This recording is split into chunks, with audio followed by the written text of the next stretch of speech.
So if you've ever been in Florida or even the South and you've ever seen a cicada killer, this is what they look like. They are massive bugs.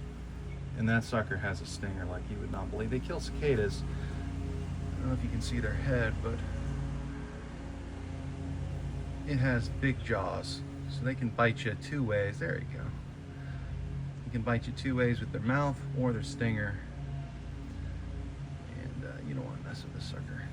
There you go. Look at that. They've got this beautiful pattern.